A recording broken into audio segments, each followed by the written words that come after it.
ప్రభుత్వ పాఠశాలలో చదివే నిరుపేద విద్యార్థుల జీవన ప్రమాణాన్ని మెరుగుపరిచేందుకు తారాలోకం ఒకే వేదికపైకి వచ్చింది. ముద్దుగుమ్మలంతా ర్యాంపుపై హంస నడకలతో హోయలుపోగా కుర్ర హీరోలు రెట్టింపు ఉత్సాహంతో నడక సాగించారు. టీచ్ ఫర్ చేంజ్ అనే స్వచ్ఛంద సంస్థ నిర్వహించిన ఫండ్ రైజర్ కార్యక్రమానికి హాజరైన యువ నటీనటులంతా పేద విద్యార్థులకు అండగా ఉంటామంటూ భరోసా కల్పించారు.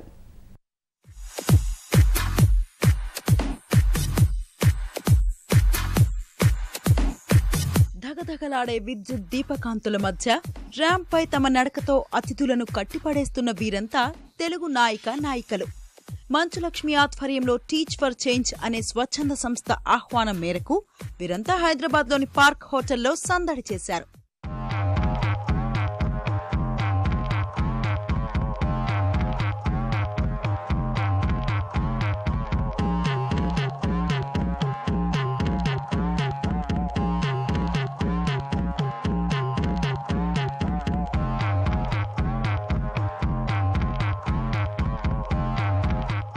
జాతీయ స్థాయిలో ప్రభుత్వ పాఠశాలలో చదివే నిరుపేద విద్యార్థులను ఆదుకునేందుకు ఏటా టీచ్ ఫర్ చేంజ్ సంస్థ సినీ, క్రీడా, వ్యాపార ప్రముఖులతో ప్రత్యేక కార్యక్రమాన్ని నిర్వహిస్తూ ఉంటుంది.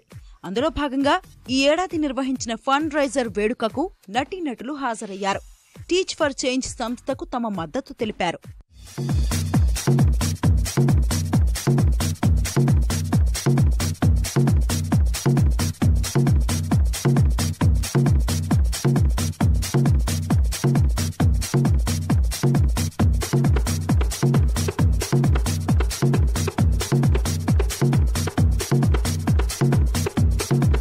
టెన్నిస్ క్రీడాకారిణి సానియా మిర్జాతో పాటు బాలీవుడ్ నటి హ్యూమా ఖురేషీ, కథానాయకులు రకుల్ ప్రీత్ సింగ్, రెజీనా, మెహ్రిన్, నిధి అగర్వాల్, నభా నటేష్, మేఘా ఆకాష్, సీరత్ కపూర్, జితికా సింగ్, ప్రజ్ఞా జైస్వాల్, హెబ్బా పటేల్, సురభి, మధుశాలిని, శివాని, శివాత్మిక, ఇషా రెబ్బా కార్యక్రమంలో పాల్గొన్నారు. హంస నడకలతో ర్యాంప్ పై హోయలుపోయారు.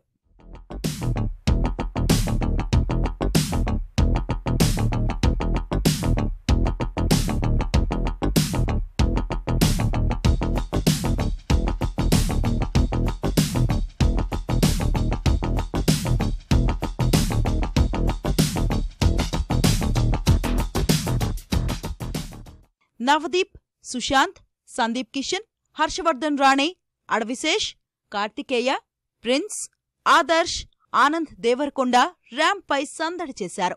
వేడుకలో మంచులక్ష్మి కుమార్తె విద్యా నిర్వాణ ప్రత్యేక ఆకర్షణగా నిలిచింది. It's truly an honor for us to be part of any change, and when it comes to helping children or when it comes to helping anybody, we are blessed and are in privileged positions. So I think that we should do our bit, whatever it is and whatever we can. So they are doing a lot more than us, but if walking over here and bringing awareness, and if this helps in any way, we are always here, and I hope I can teach as well at some point. I'll take some. Thank you very much for having me. It's been a great evening. I cannot have had this evening happen without all my amazing friends. You know, each of them are showstoppers in every fashion show you see. This evening, nobody asked me who's walking first, who's walking next. They were just in line out there for 40 minutes, just saying, okay, when are we going next? Only for one reason, that an artist has started something, and they are all these artists supporting an artist for a cause for change. Thank you. ఈ వేడుక ద్వారా వచ్చిన నిధులను హైదరాబాద్, బెంగళూరు, విజయవాడ, విశాఖపట్నంలోని ప్రభుత్వ పాఠశాలల్లో నిరుపేద విద్యార్థుల కోసం టీచ్ ఫర్ చేంజ్ సంస్థ ఖర్చు చేయనుంది. విశ్రాంత ఉద్యోగులు, అధ్యాపకులు, ఇంజనీరింగ్ విద్యార్థులు, నటీనటులు ఈ సంస్థలో వాలంటీర్లుగా చేరి వారాంతాల్లో ప్రభుత్వ పాఠశాలల్లో విద్యాబోధన చేస్తున్నారు.